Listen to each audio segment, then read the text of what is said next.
Essa noite talvez alguém entrou aqui pensando que é a última vez, era a última oportunidade que você daria. Mas eu quero dizer, você veio para o lugar certo, aonde o Rei dos Reis está, aonde o Senhor dos Senhores, do nome que é sobre todo nome, reina e governa. Nós estamos aqui, Senhor, para ouvir a Tua palavra, para aprender de Ti, em nome de Jesus. Queridos, hoje é culto de Santa Ceia, e o Senhor coloca no meu coração a mensagem da Santa Ceia. Esse sacramento inaugural, que acontece em 1 Coríntios capítulo 11, no versículo 17, aonde Jesus Cristo faz a primeira ceia do tempo da graça, do tempo da nova aliança. Esse texto que lemos tantas e tantas vezes no segundo domingo de cada mês. Esse texto que às vezes repetimos, mas não refletimos sobre o que estamos repetindo.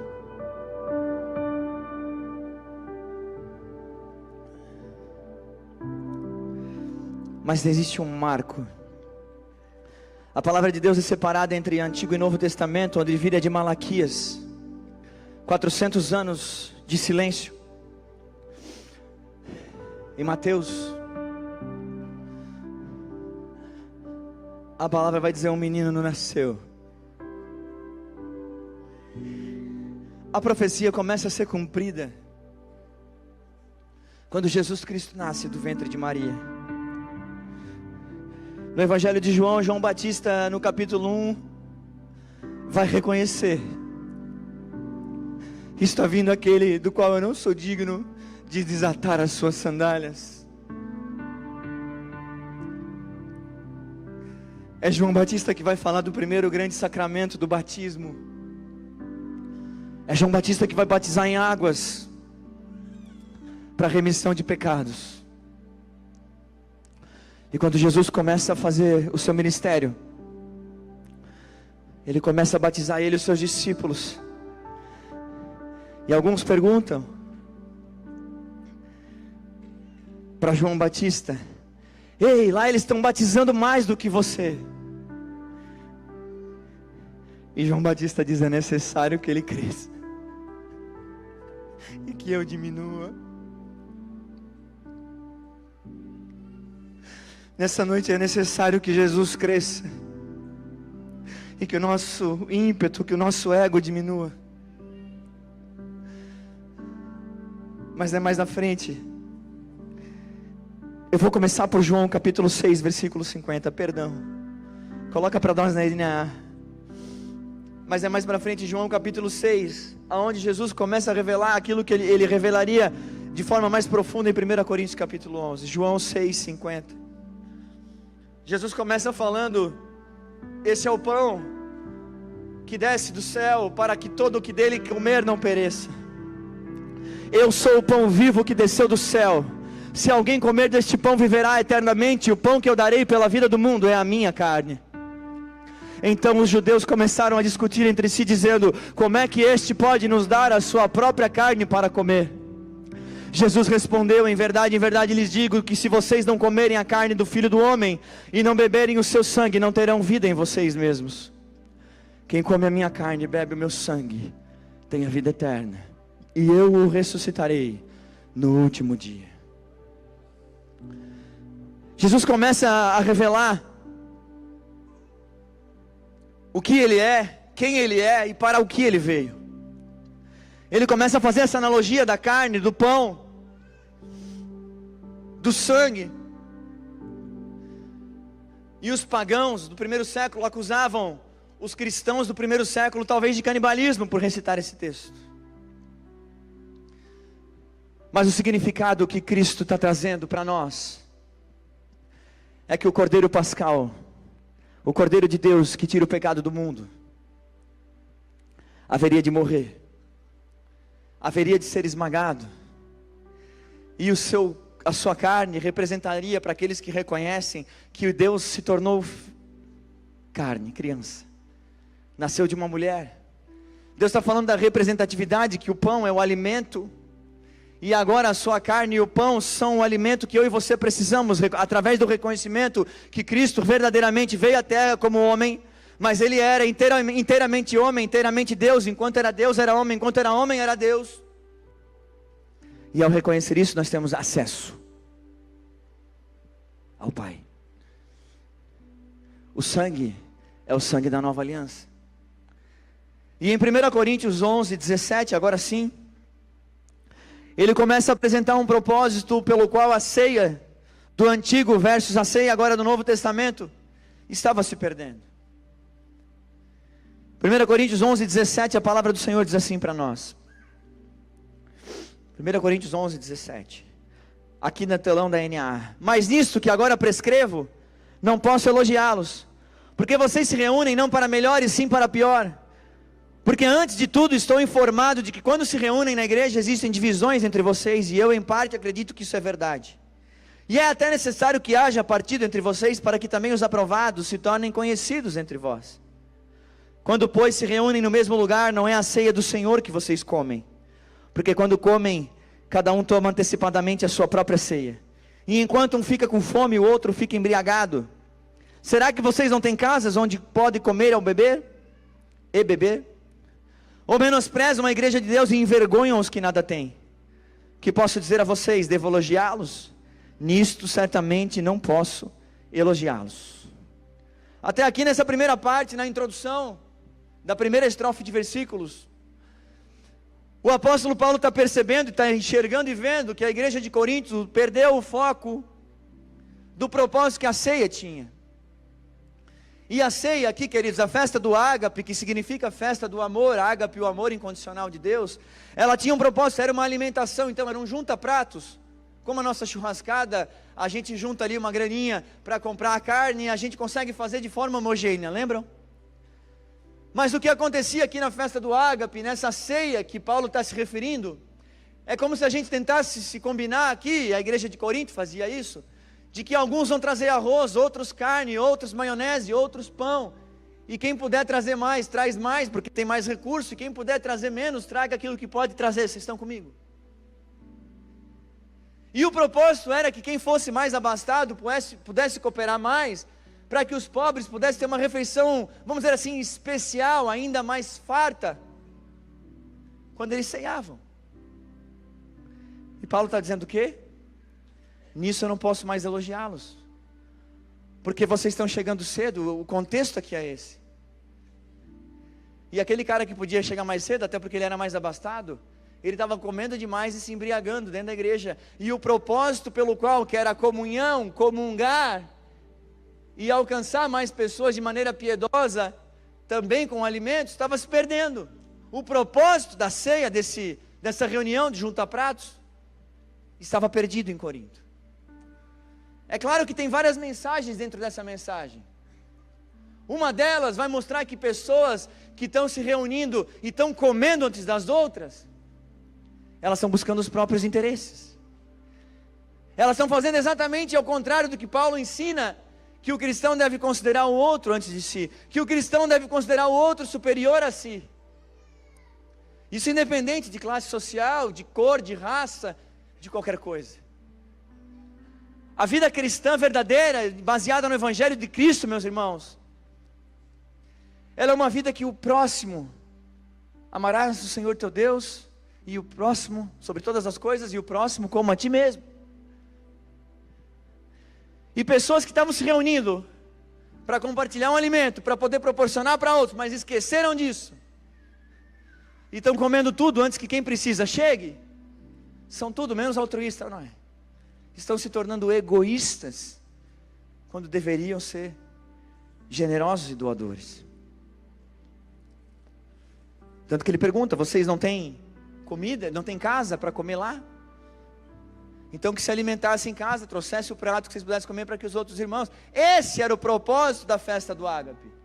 Essa era a intenção, a razão pelo qual eles se juntavam. Então aqui tem um diagnóstico de um problema.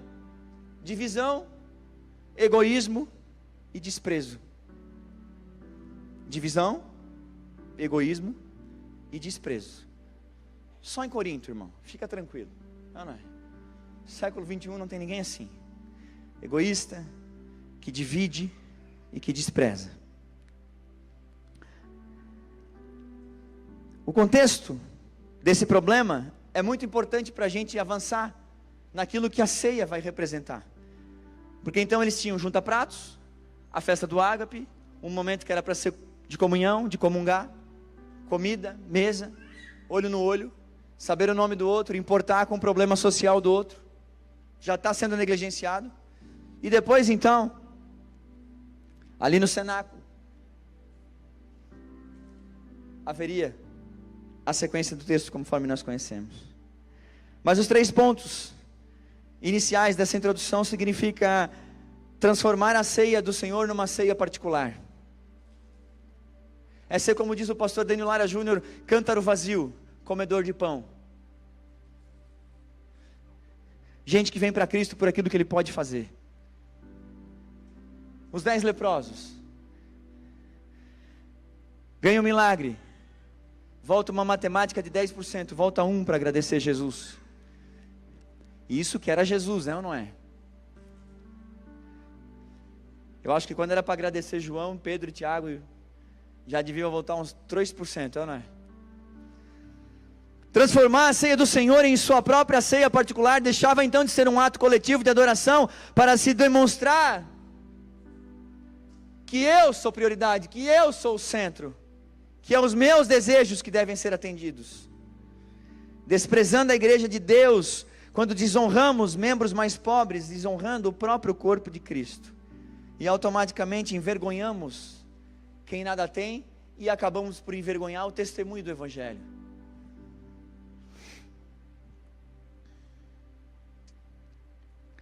O apóstolo começa no versículo 23 então, esse famoso texto, que por tantas vezes, geralmente nessa casa, de forma da nossa tradição, vamos dizer assim, segundo domingo de cada mês, Santa Ceia do Senhor. Eu não gosto da palavra religiosamente, mas eu diria organizacionalmente, logisticamente, fazemos a Santa Ceia na AME, na segundo domingo de cada mês. E aí lemos, porque eu recebi do Senhor o que também vos entreguei. Primeiro ponto, Paulo está dizendo, apóstolo, plantador de igreja, mas ele está dizendo, porque recebi do Senhor o que também lhes entreguei. Então Paulo está dizendo, ei, a ceia não é algo que eu e os meus companheiros no apostolado criamos. A ceia não é algo estabelecido pelos apóstolos da igreja primitiva. A ceia é estabelecida por Jesus Cristo. Pois recebi do Senhor aquilo que também lhes entreguei. Paulo está dizendo, ei, eu só estou passando aquilo que o Rei dos Reis, o Senhor dos Senhores, me mandou passar. Que na noite em que foi traído, e aí Paulo localiza quando? Na noite em que foi traído, vai nos levar, não agora no telão, mas vai nos levar para João 13, é no lava-pés. Jesus, esse Jesus que serve, esse Jesus que bota a mão no arado, esse Jesus que trabalha na obra que é dele, esse Jesus que não é apático, mas que ama, que se entrega, que se doa. Depois de lavar os pés dos discípulos, ceiar com eles, e começar esse momento que Paulo está narrando,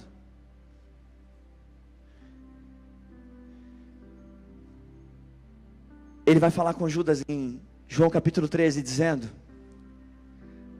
te apressa em fazer o que tu tens para fazer.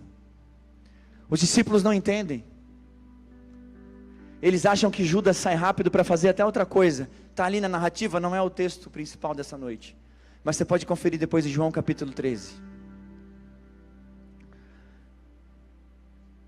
Jesus deixa o traidor na ceia, terá a oportunidade de até a última fração de segundo se arrepender, mas não é essa a escolha que Judas faz.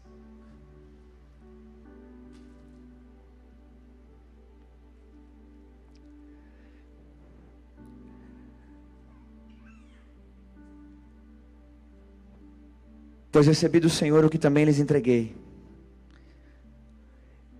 Este é o meu corpo que é partido por vós, fazei isto em memória de mim.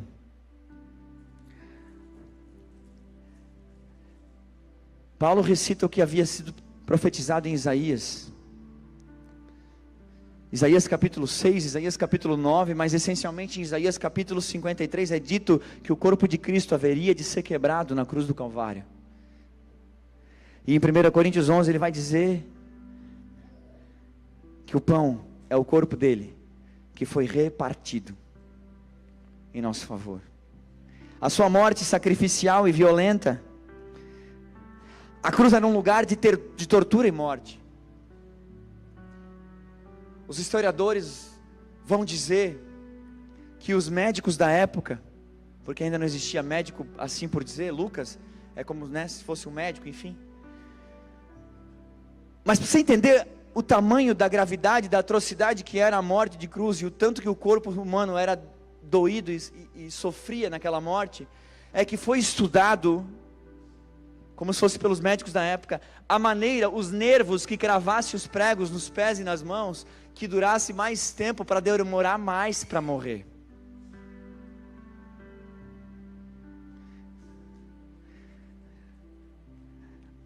É sacrificial, é violento, é tortura. Lembrar do pão. Mas quando ele diz: esse cálice é a nova aliança no meu sangue, ele vai lembrar da profecia de Jeremias 31. Ele vai lembrar do Cordeiro do Antigo Testamento, que passou nos umbrais das portas, antes de o povo sair do Egito. Ele vai lembrar também da profecia de Isaías, onde o sangue, é relatado que o sangue de Cristo verteria na cruz do Calvário. Vai colocar a nova como uma nova e superior aliança, que agora é estabelecida pelo sangue do próprio Filho de Deus, garantindo o perdão definitivo dos nossos pecados. Definitivo, para sempre. Porque todas as vezes que comeis desse pão e bebeis desse cálice, anunciais a morte do Senhor até que Ele venha. Esse versículo é rico em teologia. Esse versículo é rico, e a gente lê às vezes no costume, no hábito, e ele mostra que a ceia do Senhor tem uma tripla perspectiva. Existe um tripé aqui. O primeiro ponto desse versículo é uma retrospectiva que olha para o passado. O primeiro ponto é que a ceia do Senhor faz a gente olhar para trás, e para trás aqui de forma positiva. Eu e você, ainda hoje, no mês passado e no mês que vem, olharemos de forma retrospectiva por aquilo que aconteceu na cruz do Calvário. É a cruz que nos lembra do sacrifício, mas nos lembra da vitória. Esse é o primeiro propósito da ceia. É o primeiro propósito de anunciar a morte do Senhor até que Ele venha. O segundo propósito, falando de tempo, é introspectivo, porque fala: examine-se o homem ao irmão da direita, examine-se o homem ao irmão da esquerda.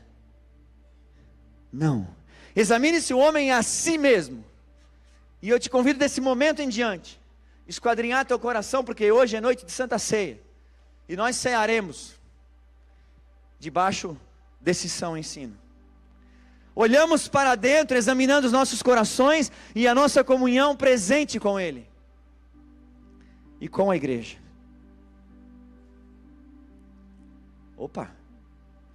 A nossa comunhão presente com Ele, introspectivo, e com a igreja.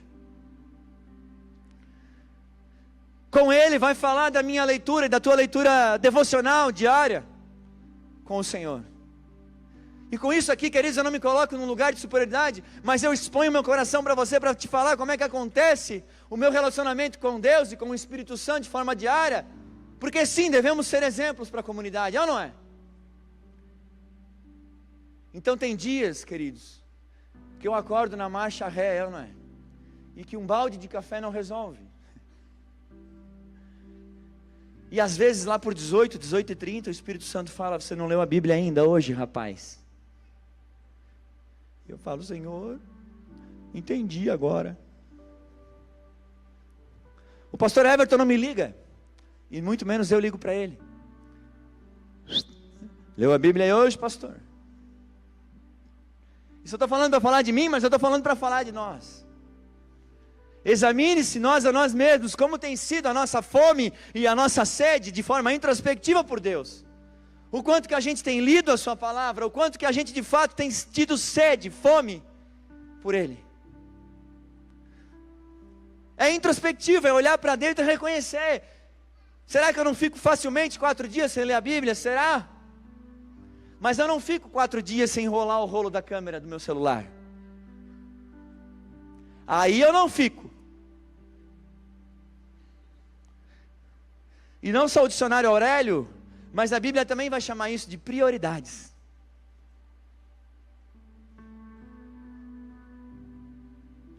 É um exame. A gente não precisa ficar toda hora cavocando coisas graves que sairia na Globo News.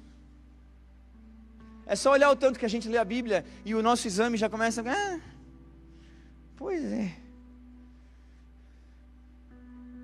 E com a igreja eu escrevi no meu esboço. Sabe o que eu estou vendo? E eu estou vivendo agora. Deus me fez nascer 11 de janeiro de 90. Eu não estou vivendo nem no passado e nem no futuro. Mas o que eu estou vendo nos últimos 12 meses no Brasil é um assinte, é uma afronta a toda hora um monte de gente falando mal da igreja. E é ridículo. Sabe por que é ridículo? Porque Deus ama a igreja. E se alguém a odeia, odeia aquilo que Deus ama. E eu não sei você, mas eu tenho medo de comprar briga com coisa que Deus ama.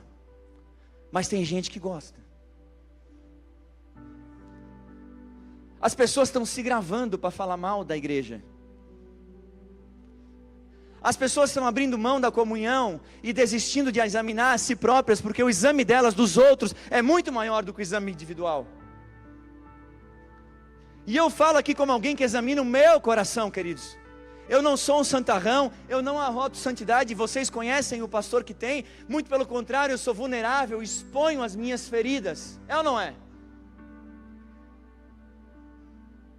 E luto todos os dias para amanhã ser mais humilde do que eu consegui ser até hoje. Mas chega uma hora que aquilo que é pecado tem que ser falado. E é pecado falar mal da igreja. Sabe, eu lembro que uma vez eu fui um infantil assim, um imaturo. Então eu não estou falando nem de algo que eu nunca fiz, estão comigo? E eu já tive essas marcas, essas feridas, mas adivinha só o que eu tive que fazer? Uma limonada com os meus limões, é ou não é? E uma palavra tão simples do dicionário: supera. Supera. Ah, mas continua errado, o que eu acho que está errado. Pois é, irmão. O Brasil está tudo errado desde o dia que eu nasci, nem por isso eu desisti do país. Eu vivo conhecendo gente tudo errado e nem por isso eu desisto delas. Porque o sangue do Cordeiro que me libertou, que me salvou e te salvou e te libertou, é o mesmo sangue que há de lavar o pecado de toda a igreja. Agora nós precisamos nos unir naquilo que nos conecta, naquilo que é o amor de Jesus Cristo por ela, pela igreja amada dele, e prestar o melhor serviço que nós pudermos prestar para o reino. É óbvio. Eu sempre falo, quando Jesus voltar, o estatuto e o CNPJ de todo mundo vai ficar. A placa, as cadeiras, mas o trabalho, as almas, os restaurados, os regenerados, os transformados, aqueles que sofreram a metanoia, que a transformação da mente deles mudou, esses deixarão esses prédios vazios. Reinaremos para sempre com Ele. Aqueles que fizeram autoexame, e eu foquei bastante nesse ponto. Aqueles que mês após mês na ceia examinavam, esquadrinhavam seus próprios corações, esses estarão com Ele para sempre. para sempre, de maneira definitiva, para sempre. E o terceiro ponto é perspectiva para frente, para o futuro. Passado eu olho para a cruz, presente eu olho para mim, futuro eu olho para o próximo versículo, até que Ele venha. Jesus está voltando. Jesus está voltando. Queridos, se você lê Atos, Jesus tinha acabado de ascender aos céus, fazia poucos anos, e parece que Ele está voltando no capítulo 3, quando Pedro prega: arrependei-vos, o reino dos céus está próximo.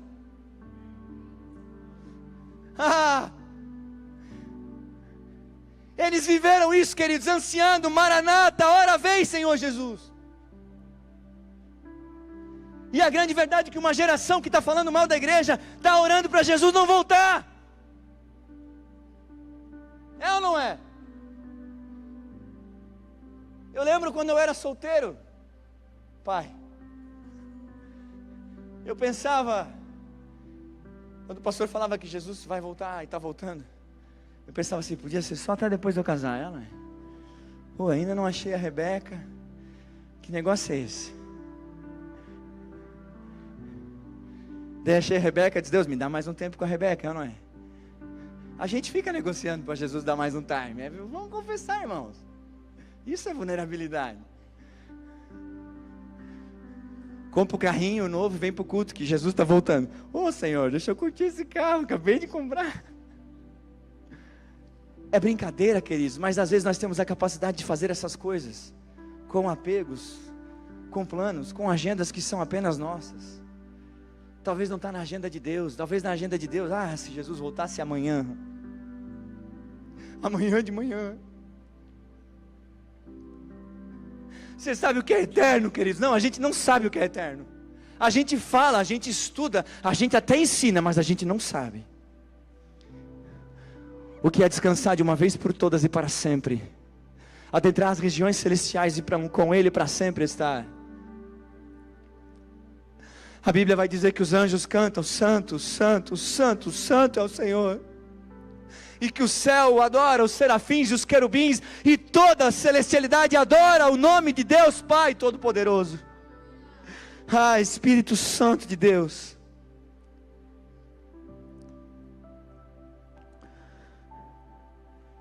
Mas ainda dentro desse sermão, no versículo 27, portanto, qualquer que comer este pão ou beber o cálice do Senhor indignamente, será culpado do corpo e do sangue do Senhor. Indignamente não se refere à nossa condição de pecadores. Nós somos salvos pela graça mediante a fé, é um fato, mas não somos dignos. E João Calvino vai dizer para mim uma das suas melhores frases, que digno, de fato, é todo aquele que reconhece que não é digno. Mas como assim? É isso mesmo. Ninguém é digno, ninguém merece. Não é sobre a nossa condição de pecadores. Nenhum de nós, em nós mesmos, somos dignos da mesa do Senhor. Mas através do sacrifício, da ressurreição e da expiação que Ele se entregou por mim e por você, daí sim a gente se torna digno, porque aquele que era digno se fez indigno em nosso lugar. Isso aqui está se referindo a um coração irreverente, egoísta, em pecados não confessados, em que quando fala de examinar seu coração, pula essa parte da pregação, não examina, deixa quieto. Eu vou continuar maquiando isso aqui por mais um tempo, vamos para cima. Segue o day, segue a semana, é só mais um dia. Mas coloca para nós o versículo 28, para você entender que ninguém é digno, mas somos dignos através de Cristo, por causa dele nos tornamos. E devemos participar da ceia depois do autoexame. E olha o que eu estou falando, devemos, não é podemos, devemos participar da ceia depois do autoexame. Que cada um examine a si mesmo, e assim pense, e assim coma. Examina, esquadrinha, coloca uma lupa no teu coração e amplia aquilo que você sabe que precisa ser tratado e lavado, mais uma vez, pelo sangue de Jesus, e coma do pão, e beba do cálice, e participe. É por isso que a religião causava aquele constrangimento, de colocar no povo a ideia, de que quando o diácono, o voluntário passasse, alguém na congregação podia tomar e alguém não podia. Ninguém pode, mas todos devem. Vocês estão entendendo, igreja homem? Ninguém pode. É para poder tomar? Não, então poder por poder não pode, mas deve. Examine-se a si mesmo, e assim coma. Porque quem examina a si mesmo, de fato e de verdade, irmãos, arrepende. Quem ama Jesus, quem tem o selo do Espírito Santo de Deus na sua vida, a marca da promessa, o nome escrito no livro da vida, arrepende. Quer cavar um buraco, sabe? No chão e enterrar a cabeça de vergonha de Deus. Mas é nesse momento, é nesse lugar que Deus trabalha, que Deus opera, que Deus redime, que Deus perdoa. Examine-se e assim coma. Avalie o seu relacionamento com Deus. Avalie seu relacionamento com os irmãos, buscando reconciliação. Avalie o seu relacionamento com Deus, confessando pecados. Avalie o seu relacionamento com os irmãos, buscando reconciliação. Reflita sobre o significado do sacrifício de Cristo, com um coração grato e sóbrio. Sabe o que é refletir sobre o sacrifício de Cristo? É nesse momento em que essa palavra é ministrada, e o teu coração já foi ministrado, de alguma forma, por algum instante, segundo dessa mensagem, você perceber que você não pode pecar deliberadamente e participar, mas você deve participar, porque por fazer esse autoexame, o Senhor te mostrou, porque não é eu que estou mostrando, você consegue entender? Que o Espírito Santo de Deus pega cada frase, cada palavra, cada ponto e vírgula das sentenças que o pregador, seja ele quem for, prega, e ele vai assentando isso no teu coração, e o autoexame vai encaixando.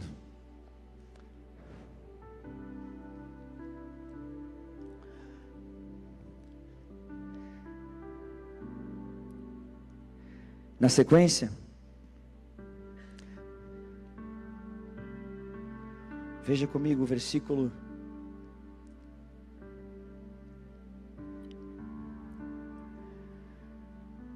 29. Pois quem come e bebe sem discernir o corpo, come e bebe o juízo para si. E o juízo aqui é um julgamento de disciplina. E agora você tem que entender por que esse sermão é tão importante, a ministração da ceia, daqui nós vamos indo para a conclusão, é tão relevante para nós.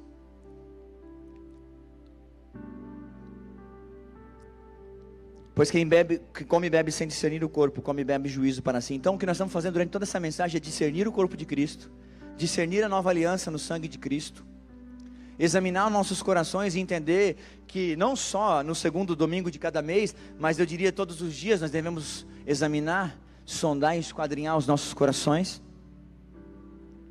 Deus julga, Deus disciplina, porque Ele é um Pai bom, é ou não é?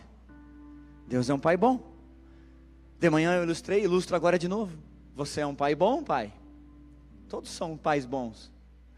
Quer ver como Deus é bom e o teu pai é bom e você é um bom pai? Você prepara a casa, passa lustra móvel na madeira, limpa o chão, coloca tudo no lugar, porque vai vir uma visita. Está tudo organizado. E a visita chega no portão. E quando a visita vai entrar na casa, antes dela entrar, o teu filho vem e desce aquela caixa de brinquedo. E vai brinquedo para tudo que é lado, na sala, na cozinha. E quando a tua visita que tu estava esperando chega, O primeiro contato visual dessa visita é uma baderna, é uma confusão, é uma casa desorganizada. E aí você tem duas opções: deixa, e quando a próxima visita vier, o seu filho vai vir com um caminhão, truque, de caçamba, não é? E vai derramar um caminhão de lixo na sala. Eu estou amplificando aqui. Ou você disciplina ele, ensina, filho, não é assim que nós fazemos. A gente estava esperando o vovô e a vovó, a casa tinha que estar organizada. Filho, nós somos uma casa organizada. Você é organizado, não parece, mas você está profetizando sobre a vida dele. Está entendendo? E você disciplina porque você quer seu filho mais educado, mais comportado amanhã do que ontem. E a disciplina de Deus funciona exatamente assim conosco. O julgamento então de Deus é um julgamento disciplinar, corretivo, que tem o propósito de nos salvar de nós mesmos. É lúdico. Quer ver? É por isso que há entre vós muitos fracos e doentes, o versículo 30. E não poucos que dormem, fracos na fé, doentes espirituais, dormem no estudo e no ensino da palavra. Aí vem o versículo 31. Porque se julgássemos a nós mesmos, não seríamos julgados. Mas quando julgados, ele está dizendo pelo Senhor, somos disciplinados pelo Senhor, para não sermos condenados. Examine-se o homem para não beber e comer o pão indignamente, é para nos levar nesse lugar que Deus julga o nosso coração, disciplina a nossa vida, mas não nos condena. E está escrito no versículo 31, 32, mas quando julgados, somos disciplinados pelo Senhor, para não sermos condenados com o mundo. É por isso que é uma mentira e uma hipocrisia não pegar o pão e o suco. Porque Deus não está usando disso aqui para te constranger, te envergonhar e falar que existe alguém na congregação que é crente 2.0 e você é 1,5. Deus está colocando nós debaixo do mesmo esquadrinhamento, do mesmo exame, que é autoexame, nos levando ao arrependimento, dia após dia, mês após mês, oportunidade após oportunidade, redimindo, perdoando, salvando, para que não sejamos condenados. O propósito disciplinar de um bom pai é que o seu filho querido, vamos falar na terra, não apanhe da polícia. Você não está nem aí, na verdade, que a casa está bagunçada para uma visita X ou Y. Está comigo agora? Mas disciplinar o seu filho vai salvar ele de ser punido pelos homens na terra. Estão comigo? Ensinar educação para o seu filho, respeito e honra às autoridades, vai privar ele de um monte de coisa ruim. Então teu filho não vai ser condenado na justiça. No Brasil é um pouco mais fácil não ser condenado. Mas pelo Evangelho, a gente não devia nem esperar, não é? Que DBO. Está comigo? Deus não estabeleceu a ceia para envergonhar ninguém. Deus não estabeleceu a ceia para constranger ninguém. Deus não estabeleceu a ceia para dizer que tem alguém superior a alguém. Deus estabeleceu a ceia para passar um raio-x de coração, nós mesmos por nós mesmos. A comunidade é uma comunidade de maduros, de gente que vive a plenitude de Cristo dentro de si, da sua mente, entende o que o pastor está pregando e sabe que precisa esquadrinhar, examinar mais uma vez, mas agora entende que participo porque devo, não porque posso. Eu me arrependi. O Evangelho me leva a esse lugar de olhar para o espelho e dizer: Senhor, eu não sou digno, mas eu sou tão indigno, que aquele que é digno, se fez indigno no meu lugar, e agora, eu posso ceiar, e agora, o meu lugar à mesa e o teu lugar à mesa estão garantidos. Isso é extraordinário, queridos. Sair da perspectiva da religião e do legalismo e ir para a perspectiva do Evangelho é libertador. É libertador. Isso nos leva à conclusão. Com isso, eu quero ir chamando os nossos voluntários, sim. A igreja ainda pode ficar sentada. Mas o propósito é entender que a ceia do Senhor é uma mesa de uma família, a família de Deus, aonde aqui sentam ladrões e juízes, pacientes e médicos, ricos e pobres. Aqui não tem classe social, classe econômica, aqui não tem cor, aqui não tem ninguém melhor do que ninguém, aqui somos todos filhos. A unidade nos une pelo selo do Espírito e pelo sangue de Jesus Cristo de Nazaré. E nos faz diante dele, por ele e para ele, iguais. Nós devemos zelar ativamente pela unidade do corpo, demonstrando amor e respeito por cada irmão. A participação na ceia nunca deve ser um ato mecânico ou ritualístico. Eu vou para dar o check, sabe, pastor? Não. Eu vou porque eu preciso de autoexame. Eu vou porque eu quero que o Cordeiro me lave mais uma vez. Espírito Santo, examina os nossos corações. Eu vou porque eu vou confessar meus pecados. Eu vou me reconciliar com quem eu tive diferença na congregação. Eu vou parar de falar mal, seja da minha ou da igreja dos outros. E eu vou entender que a Bíblia diz, e o meu pastor prega, que maledicência é pecado. E Deus odeia maledicência. Por mais que tem gente famosa sendo maledicente na internet. Ele é famoso, ele tem 1, 2, 3 milhões de seguidores, não me interessa, ele peca.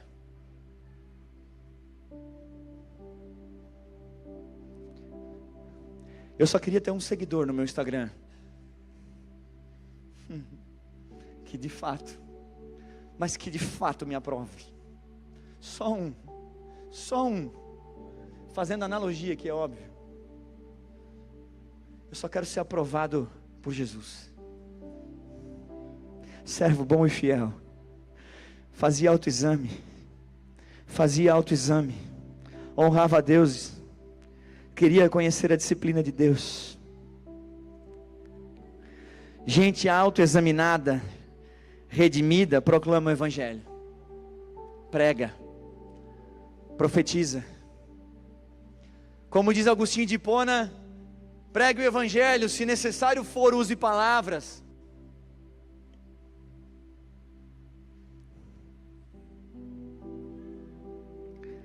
Estamos pregando uma mensagem com as nossas vidas. E por fim, temos uma reverência pela santidade de Deus. Quando eu oro, e não é só na plataforma, é algo que vem do meu íntimo para a plataforma. Sempre que eu vou orar a Deus, se eu vou pedir ou não vou pedir algo, eu digo: Senhor, eu te amo e eu te adoro pela tua santidade, não por aquilo que tu podes fazer. Porque tu és santo, puro, genuíno, fiel, até quando eu não sou fiel. Tu és fiel, Senhor, fiel a mim. Os coríntios estavam desrespeitando a ceia, desrespeitando a igreja, desrespeitando a comunidade dos santos. Atraíram juízo divino para si. No capítulo 13, o apóstolo Paulo zomba da cara deles, falando que eles só fazem barulho, mas que eles não amam. Deus leva a sério as suas ordenanças.